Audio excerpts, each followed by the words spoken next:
খেলাধুলার মান উন্নয়নের লক্ষ্যে কালিয়াগঞ্জে স্টেডিয়ামের প্রথম পর্যায়ের কাজ দ্রুত সমাপ্ত করতে উদ্যোগী হল পুরসভা।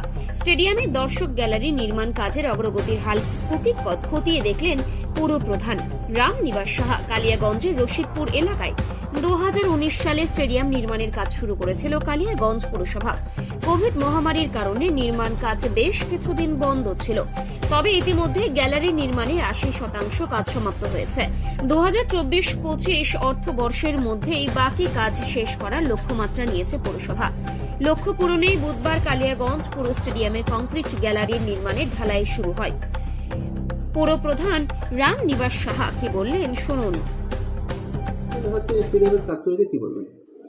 হ্যাঁ, আমরা চাচ্ছি যে কালিয়াগঞ্জ স্টেডিয়ামের কাজ দ্রুত শেষ করতে। 5 কোটি টাকা যেটা আমাদের স্যাংশন ছিল, তার মধ্যে আমরা 3,85,00,000 টাকা টেন্ডার করতে পেরেছি। কিছুদিন কাজ আমাদের বিগত কিছুদিন ধরে কাজ বন্ধ ছিল, কিন্তু আবার দ্রুত গতিতে কাজটা স্টার্ট করে স্টেডিয়ামটা যাতে শীঘ্রই ওপেনিং হোক, যাতে কালিয়াগঞ্জে খেলাধুলার মানটা বাড়ুক, সে চেষ্টা করতেছি আমি। কি সুবিধা হবে? বিগত দিনে দেখলাম স্টেডিয়ামের সমাজ বিরোধীদের একটা আখ্যায় পরিণত হয়েছিল, সেটা খবরে তুলে ধরেছিলাম।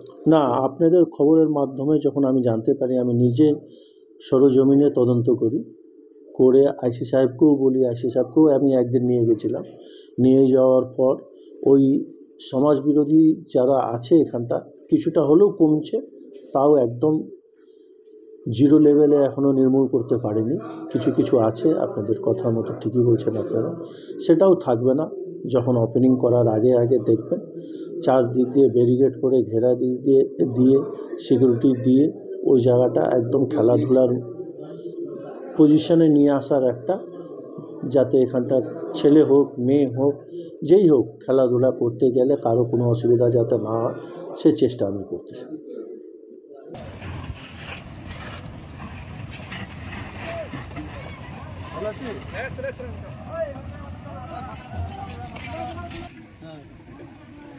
কখনো তো ছিল না।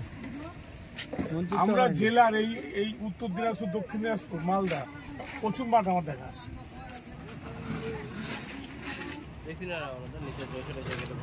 হ্যাঁ, অত সুবিধা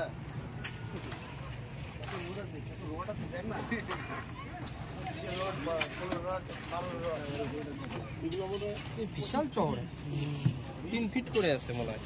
সামনে একজন, হ্যাঁ